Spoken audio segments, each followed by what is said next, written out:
नारायण नारायण नारायण नारायण।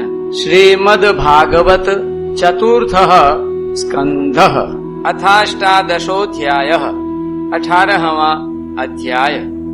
पृथ्वी दोहन। श्री मैत्रेय जी कहते हैं, विदुर जी, इस समय महाराज पृथु के होठ क्रोध से कांप रहे थे। उनकी इस प्रकार स्तुति कर पृथ्वी ने अपने हृदय को विचार पूर्वक समाहित किया और डरते डरते उनसे कहा, प्रभु आप अपना क्रोध शांत कीजिए और मैं जो प्रार्थना करती हूँ उसे ध्यान देकर सुनिए। बुद्धिमान पुरुष भ्रमर के समान सभी जगह से सार ग्रहण कर लेते हैं। तत्वदर्शी मुनियों ने इस लोक और परलोक में मनुष्यों का कल्याण करने के लिए कृषि, अग्निहोत्र आदि बहुत से उपाय निकाले और काम में लिए हैं। उन प्राचीन ऋषियों के बताए हुए उपायों का इस समय भी जो पुरुष श्रद्धा पूर्वक भली भांति आचरण करता है वह सुगमता से अभिष्ट फल प्राप्त कर लेता है। बोले कृष्णचंद्र भगवान की जय। पृथ्वी ने कहा, जो अज्ञानी पुरुष उनका अनादर करके अपने मन कल्पित उपायों का आश्रय लेता है उसके सभी उपाय और प्रयत्न बार बार निष्फल होते रहते हैं। राजन, पूर्व काल में ब्रह्मा जी ने जिन धान्य आदि को उत्पन्न किया था, मैंने देखा कि यम नियम आदि व्रतों का पालन न करने वाले दुराचारी लोग ही उन्हें खाए जा रहे हैं। लोक रक्षक आप राजा लोगों ने मेरा पालन और आदर करना छोड़ दिया, इसलिए सब लोग चोरों के समान हो गए हैं। इसी से यज्ञ के लिए औषधियों को मैंने अपने में छिपा लिया।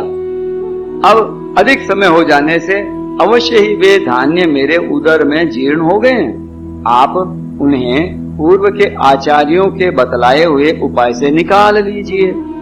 लोकपालक वीर, यदि आपको समस्त प्राणियों के अभीष्ट एवं बल की वृद्धि करने वाले अन्न की आवश्यकता है तो आप मेरे योग्य बछड़ा, दोहन पात्र और दूहने वाले की व्यवस्था कीजिए। मैं उस बछड़े के स्नेह से पिन्हाकर दूध के रूप में आपको सभी अभिष्ट वस्तुएं दे दूंगी। राजन, एक बात और है, आपको मुझे समतल करना होगा जिससे कि वर्षा ऋतु बीत जाने पर भी मेरे ऊपर इंद्र का बरसाया हुआ जल सर्वत्र बना रहे, मेरे भीतर की आर्द्रता सूखने न पावे। यह आपके लिए बहुत मंगल कारक होगा। पृथ्वी के कहे हुए ये प्रिय और हितकारी वचन स्वीकार कर महाराज पृथु ने स्वयंभुव मनु को बछड़ा बना और अपने हाथ में ही समस्त धान्यों को दूह लिया। पृथु के समान अन्य विज्ञ जन भी सब जगह से सार ग्रहण कर लेते हैं, अतः उन्होंने भी पृथु जी के द्वारा वश में की हुई वसुंधरा से अपनी अपनी अभिष्ट वस्तुएं दूह ली। ऋषियों ने बृहस्पति जी को बछड़ा बनाकर इंद्रिय, वाणी, मन और श्रोत्र रूप पात्र में पृथ्वी देवी से वेद रूप पवित्र दूध दुआ। देवताओं ने इंद्र को बछड़े के रूप में कल्पना कर सुवर्णमय पात्र में अमृत, वीर्य, मनोबल, ओज, इंद्रिय बल और शारीरिक बल रूप दूध दुहा। दैत्य और दानवों ने असुर श्रेष्ठ प्रहलाद जी को वत्स बनाकर लोहे के पात्र में मदिरा और आसव, ताड़ी आदि रूप दूध दुहा। गंधर्व और अप्सराओं ने विश्वावसु को बछड़ा बनाकर कमल रूप पात्र में संगीत, माधुर्य और सौंदर्य रूप दूध दुहा। श्राद्ध के अधिष्ठाता महाभाग पितृगण ने अर्यमा नाम के पितृश्वरों को वत्स बनाया तथा मिट्टी के कच्चे पात्र में श्रद्धा पूर्वक कव्य पितरों को अर्पित किया जाने वाला अन्न रूप दूध दुहा। फिर कपिल देव जी को बछड़ा बनाकर आकाश रूप पात्र में सिद्धों ने अणिमा आदि अष्ट सिद्धि तथा विद्याधरों ने आकाश गमन आदि विद्याओं को दुआ। किम पुरुष आदि अन्य मायावियों ने मय दानव को बछड़ा बनाया तथा अंतर ध्यान होना, विचित्र रूप धारण कर लेना आदि संकल्पमयी मायाओं को दुग्ध रूप से दुआ। इसी प्रकार यक्ष राक्षस तथा भूत पिशाच आदि मांसाहारियों ने भूतनाथ रुद्र को बछड़ा बनाकर कपाल रूप पात्र में रुधिर आसव रूप दूध दुआ। बिना फण वाले सांप, नाग और बिच्छू आदि विषैले जंतुओं ने तक्षक को बछड़ा बनाकर मुख रूप पात्र में विष रूप दूध दुआ। पशुओं ने भगवान रुद्र के वाहन बैल को वत्स बनाकर वन रूप पात्र में तृण रूप दूध दुआ।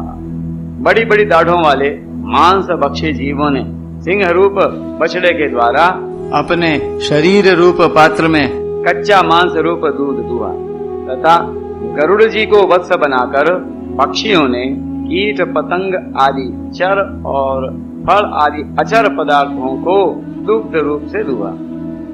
वृक्षों ने वट को वत्स बनाकर अनेक प्रकार का रस रूप दूध दुआ और पर्वतों ने हिमालय रूप बछड़े के द्वारा अपने शिखर रूप पात्रों में अनेक प्रकार की धातुओं को दुआ।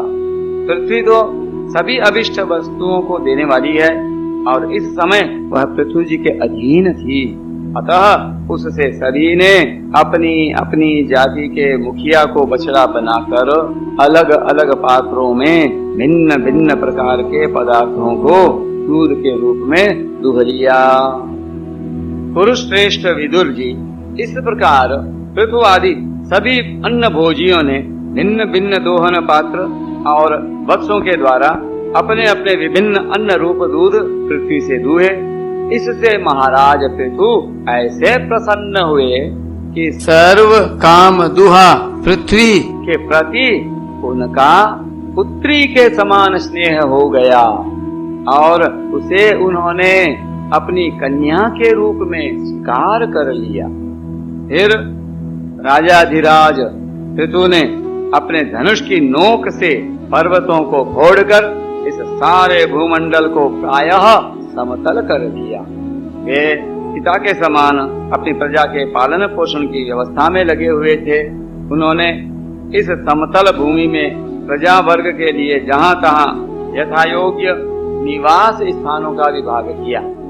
अनेक गांव, कस्बे, नगर, दुर्ग, अहिरों की बस्ती, पशुओं के रहने के स्थान, छावनियां, खाने, किसानों के गांव और पहाड़ों की तलहटी के गांव बसाए। महाराज पृथु से पहले इस पृथ्वी तल पर पूर्व ग्राम आदि का विभाग नहीं था।